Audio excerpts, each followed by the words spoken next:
আসসালামু আলাইকুম সুপ্রিয় দর্শক মণ্ডলী। এখনও যাদের মন কাঁদে, যাদের দরদ আসে আওয়ামী লীগের জন্য, তারা কারা? তাদের হৃদয়টা, তাদের অন্তরটা কি দিয়ে তৈরি? তারা কোন জগতের মানুষ? তারা কোন জগতের প্রাণী?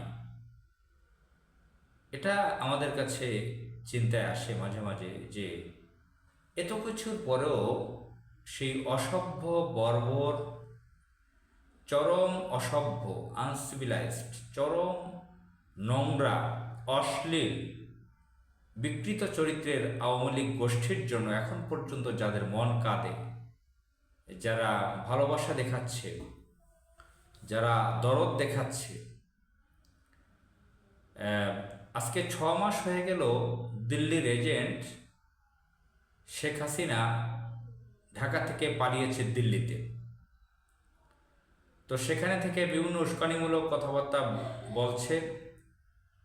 বাংলাদেশের দিল্লির এজেন্ট এজেন্ট হিসেবে কাজ করে বিভিন্ন মিডিয়াগুলো সেই সন্ত্রাসী দিল্লির এজেন্ট শেখ হাসিনার সেই উস্কানিমূলক বিভিন্ন বক্তব্যগুলো প্রচার করে যাচ্ছে।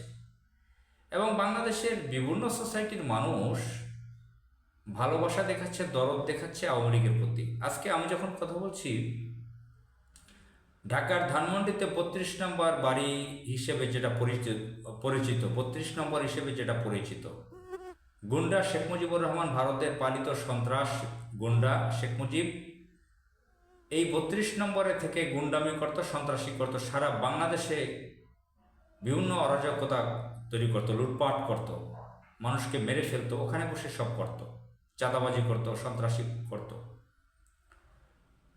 এবং তার কন্যা দিল্লির এজেন্ট শেখ হাসিনা এই 32 নম্বরে গিয়ে মোমবাতি জ্বালানো, ফুল দেওয়া, তার যারা সাঙ্গপাঙ্গ আছে, দিল্লির এজেন্টরা আছে, এই বাড়িতে গিয়ে একটা মাজারের মতন বানিয়ে, যেরকম অনেকে আছে না, কবর নেই কিন্তু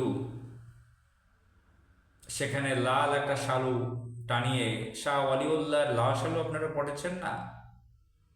তো সেরকম লাল শালু টানিয়ে যে একটা ব্যবসা করা, মাজারের ব্যবসা, কবর ব্যবসা, কবর পূজা।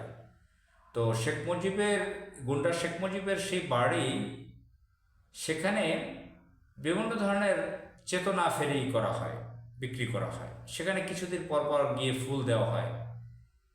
তো এখান থেকে বিভিন্ন ধরনের ফ্যাসিবাদ ছড়িয়ে দেওয়া হয়, ফ্যাসিজম এখান থেকে পরিচালনা করা হয়। ফ্যাসিজমের একটা প্রতীক ওই বাড়িটা। সন্ত্রাসীপনায় লিপ্ত হতো শেখ মুজিবের ভাগিনা শেখ মনি, তার ছেলে শেখ কামাল। তো তার পুরো পরিবার এখানে গুন্ডামিপানা করতো ওখানে বসে। সেই জায়গাটা আজকে বাংলাদেশের ছাত্র জনতা, যাদের পরিবারে যাদের ভাইয়েরা শহীদ হয়েছে, তারা আজকে সেখানে একত্রিত হয়েছে সেটাকে গুড়িয়ে দেওয়ার জন্য।